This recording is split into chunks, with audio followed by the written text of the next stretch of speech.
Hello everyone, welcome to another video. और इस video में हम बात करेंगे कि फ्रांस में एडमिशंस ओपन हो चुके हैं। हमने एक डिटेल सीरीज प्रिपेयर की थी फ्रांस के ऊपर और बहुत से बच्चों ने पूछा था कि उस्मान भाई एक्चुअल में एडमिशन कब स्टार्ट हो रहे हैं। तो हम इस वीडियो में बात करने जा रहे हैं कि एक्चुअल फ्रांस में एडमिशंस ओपन हो चुके हैं। अब मैं आपको बताऊंगा कैसे आपने डायरेक्टली अप्लाई करना है फ्रांस में।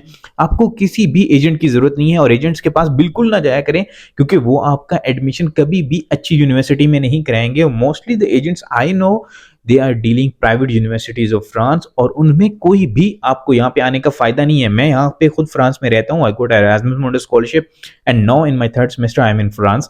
तो यहाँ पे अगर आप प्राइवेट यूनिवर्सिटी में आते हैं तो आपको कोई फायदा भी नहीं होगा। I know one of student who came here in a private university, it costed him around 13,000 euros. तो वही 13,000 यूरोज का वो ब्लॉक्ड अकाउंट लगाता तो वो जर्मनी में फ्री में पढ़ सकता था। इस तरह एजेंट्स बहुत ज्यादा आपको लूटते हैं और बहुत ज्यादा नुकसान होता है आपका। बिल्कुल किसी भी एजेंट के पास आपको जाने की जरूरत नहीं है। जस्ट इन स्टेप्स को आप फॉलो करें तो आप खुद अप्लाई कर सकते हैं फ्रांस में। किसी भी इंसान की जरूरत नहीं है, जस्ट फॉलो द प्रोसेस और आप खुद फ्रांस में अप्लाई कर सकते हैं। आपको फ्रांस में बहुत सी स्कॉलरशिप्स भी मिल सकती हैं। फ्रांस में जितनी भी स्कॉलरशिप है उन सबको हमने डिटेल में डिस्कस किया हुआ है और फाइनली अब एडमिशंस ओपन हो चुके हैं तो आप उन स्कॉलरशिप में भी अप्लाई कर सकते हैं। मैं इस वीडियो में भी बात करूंगा कि कौन कौन सी स्कॉलरशिप्स हैं बैचलर्स वालों के लिए, कौन सी स्कॉलरशिप्स हैं मास्टर्स के लिए, कौन सी स्कॉलरशिप्स हैं पीएचडीज के लिए। पीएचडीज के लिए फ्रांस में बहुत ज्यादा अपॉर्चुनिटीज हैं। तो खैर एडमिशन स्टार्ट हो चुके हैं जी फ्रांस में। 1 अक्टूबर से एतुदे इन फ्रांस की रजिस्ट्रेशन ओपन हो जाएंगी। आपके पास जस्ट 3 से 4 दिन है, इसके अंदर ही फ्रांस में एडमिशन ओपन हो जाएंगे। और मोस्टली यूनिवर्सिटीज की जो डेडलाइन होती है 31 दिसंबर या 31 जनवरी तक जाती है। तो आपके पास जस्ट 3 से 4 महीने हैं। इन्हीं में आपने एप्लीकेशन प्रिपेयर करनी है। अगर आपने अभी तक अपनी एप्लीकेशन स्टार्ट नहीं की तो अभी से कर दें, क्योंकि फ्रांस की जो पब्लिक यूनिवर्सिटीज हैं वो बहुत कंपेटिटिव है। अगर आपका सीजीपीए कोई बहुत ज्यादा अच्छा नहीं है तो आपको काफी टफ कंपटीशन फेस करना पड़ेगा, क्योंकि आजकल हर कोई फ्रांस में अप्लाई कर रहा है। अप्लाई करना भी बहुत ईजी है, इसलिए कंपटीशन काफी हायर हो गया है फ्रांस में। तो ये चीज अब आपको समझ लेनी चाहिए कि अगर आपको पब्लिक यूनिवर्सिटी में फ्रांस में एडमिशन हो जाता है तो फ्रांस में वीजा रेशियो बहुत अच्छी है, लेकिन सिर्फ अगर आपका पब्लिक यूनिवर्सिटी में एडमिशन हुआ। और उसके एक कंप्लीट प्रोसीजर मैंने डिस्कस किया था कि कौन से रीजंस हैं जिनकी वजह से आपका फ्रांस का वीजा रिजेक्ट हो जाता है। तो ऐसे रीजंस आपके साथ नहीं होने चाहिए। मैंने अपनी इस वीडियो में डिस्कस किया था, आप ये वीडियो भी जाके देख सकते हैं। बाय द वे अभी हमने रिसेंटली अपना एक फेसबुक ग्रुप क्रिएट किया है और उस फेसबुक ग्रुप में बहुत से जो स्कॉलर्स हैं वो हैं और इसमें हम स्कॉलरशिप शेयर करते हैं। आप ये ग्रुप जरूर ज्वाइन कर लें, इसका लिंक डिस्क्रिप्शन में। और यहाँ पे आपको सारी इन्फॉर्मेशन मिल जाएगी कि कौन सी स्कॉलरशिप्स आ रही है, not only France, world wide. अभी एरास्मस मुंडस स्कॉलरशिप ओपन होने वाली है, शिवनिंग स्कॉलरशिप ओपन है, कौन कौन सी स्कॉलरशिप्स ओपन है इनके ऊपर भी हम बात करते हैं। तो इस ग्रुप में आपको सारी इन्फॉर्मेशन मिल जाएगी। आप ये ग्रुप ज्वाइन कर सकते हैं, लिंक डिस्क्रिप्शन में मिल जाएगा, लेकिन ये वीडियो पूरी देख लें। तो खैर फ्रांस में एडमिशन ओपन हो चुके हैं तो दिन फ्रांस के ऊपर आप रजिस्टर कर सकते हैं 1 अक्टूबर से। उसकी एक फी है 30,000 PKR। आपने सबसे पहले वो फी पे करनी है और आप रजिस्टर हो जाएंगे तुदिन फ्रांस के ऊपर। तुदिन फ्रांस के ऊपर आपको ये फी पे करनी पड़ेगी, क्योंकि अगर आप आज ये फी नहीं पे करते हैं तुदिन फ्रांस के ऊपर और आप डायरेक्टली फ्रांस के यूनिवर्सिटीज में अप्लाई करते हैं तो कल जब आपको वीजा लेने के लिए जाना पड़ेगा देन आपको तुदिन फ्रांस के ऊपर ही रजिस्ट्रेशन करनी पड़ेगी और उसकी फी होती है 30,000 PKR। तो ये आपने पे करनी है। तो इट्स बेटर 30,000 PKR आप अभी पे करें और यूनिवर्सिटीज में अप्लाई करें। आप मैक्सिमम 7 कोर्सेज में अप्लाई कर सकते हैं, बैचलर्स में भी, और आप 7 कोर्सेज में अप्लाई कर सकते हैं मास्टर्स में भी। मैक्सिमम 7 कोर्सेज हैं, इनमें आप अप्लाई कर सकते हैं। इनमें अप्लाई करने की जो लास्ट डेट है 31 दिसंबर तक होती है। इसके बाद आपका एडमिशन आ जाएगा। अगर आपका सिलेक्शन होता है तो आपको हो सकता है कैंपस फ्रांस में इंटरव्यू के लिए भी बुलाएं, या आपका ऑनलाइन इंटरव्यू हो जाए, यूनिवर्सिटी के थ्रू हो जाए, इट डिपेंड्स। और बहुत से कैंडिडेट्स का इंटरव्यू होता भी नहीं है, तो it really depends on case to case कि आपका इंटरव्यू होगा या नहीं। बहुत कम लोगों का एडमिशन के टाइम पे इंटरव्यू होता है, ज्यादातर लोगों का वैसे ही एडमिशन हो जाता है। तो अगर आपको एडमिशन लेटर मिल जाता है तो then you have to confirm your admission letter.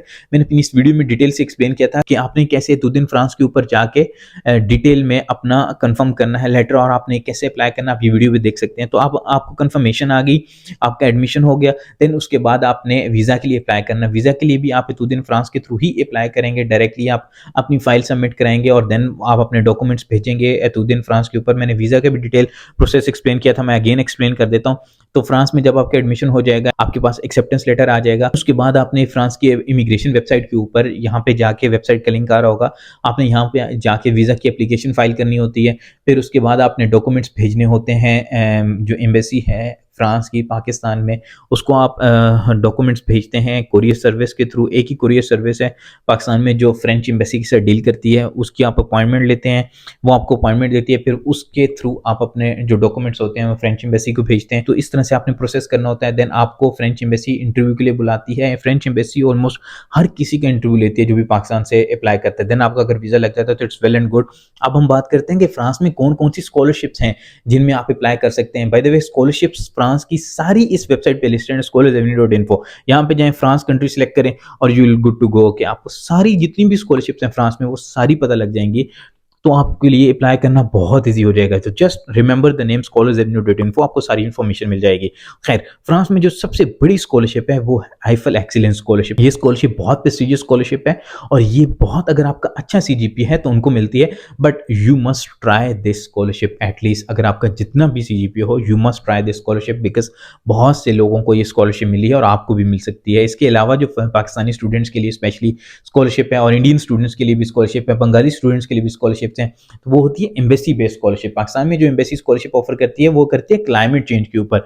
उसके 4 कोर्सेज हैं। बहुत कम लोगों को ये स्कॉलरशिप पता है और हमने सबसे पहले इसके ऊपर एक डिटेल वीडियो बना चुके हैं ऑलरेडी। ये क्लाइमेट चेंज की स्कॉलरशिप में आप कैसे अप्लाई कर सकते हैं, कौन कौन से कोर्सेज हैं जिनमें आप अप्लाई कर सकते हैं, तो आप ये वीडियो भी जाकर देख सकते हैं। इसके बाद हमारे पास यूनिवर्सिटी बेस्ड स्कॉलरशिप्स आ जाती हैं। आईडेक्स स्कॉलरशिप है। फ्रांस में मेनली कुछ यूनिवर्सिटीज हैं, पब्लिक यूनिवर्सिटीज, जो ये स्कॉलरशिप ऑफर करती हैं, जैसे पेरिस सक्ले है, ग्रीनोबल एल्प्स है। ये वो यूनिवर्सिटीज हैं जो आईडेक्स स्कॉलरशिप ऑफर करती हैं। इसके अलावा इन यूनिवर्सिटीज की अपनी स्कॉलरशिप भी होती है। तो इन यूनिवर्सिटीज में जब आप अप्लाई करेंगे तो आपने अप्लाई करने के पोर्टल के साथ ही ये मेंशन करना है कि you want to apply for scholarship. उसके अलावा साइंस पू की बहुत अमेजिंग स्कॉलरशिप है जो बैचलर्स के लिए भी है और मास्टर्स के लिए भी है। इसके अलावा एक बहुत अच्छी बैचलर्स वालों के लिए, मास्टर्स वालों के लिए स्कॉलरशिप है, एमएल बॉटनी स्कॉलरशिप। इसके अलावा बहुत सी फ्रांस में स्कॉलरशिप्स हैं जिनमें बैचलर्स वाले भी अप्लाई कर सकते हैं, मास्टर्स वाले भी अप्लाई कर सकते हैं। बैचलर्स वालों के लिए थोड़ी सी कम स्कॉलरशिप्स हैं फ्रांस में, लेकिन फिर भी जो फ्रांस है वो बहुत एक्सपेंसिव नहीं है। France is one of the best countries and one of the cheapest countries.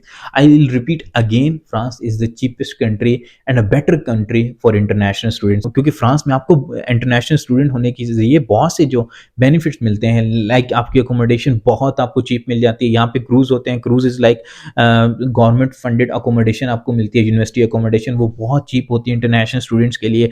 और उसमें भी आपको काफ के जरिए, CAF is like social welfare organisation, government based कह लें आपको।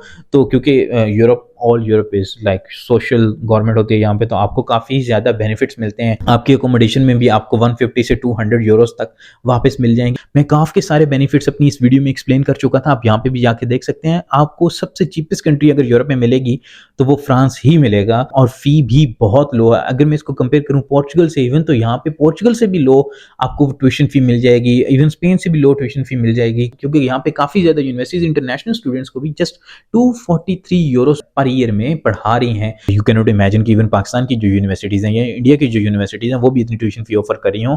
कोई यूनिवर्सिटी पाकिस्तान और इंडिया में भी इतनी ट्यूशन फी ऑफर नहीं करती जितनी फ्रांस में यूनिवर्सिटीज चीप हैं। बाय द वे, कुछ यूनिवर्सिटी पब्लिक ऐसी भी हैं फ्रांस में जो फुल फी ऑफर करती हैं। इंटरनेशनल स्टूडेंट्स के लिए डिफरेंट फी होती है, यूरोपियंस के लिए डिफरेंट होती है, और उनमें भी कोई बहुत ज़्यादा ट्यूशन फी नहीं है, जस्ट 3700 यूरोज है फॉर मास्टर्स, और बैचलर्स वालों के लिए इससे थोड़ी कम होती है। मेरे ख्याल से France is a very very good option. आपको फ्रांस को जरूर कंसिडर करना चाहिए। आई विल रिपीट अगेन कि आपको एजेंट्स के पास जाने की जरूरत नहीं है, वो आपको मिसगाइड करेंगे।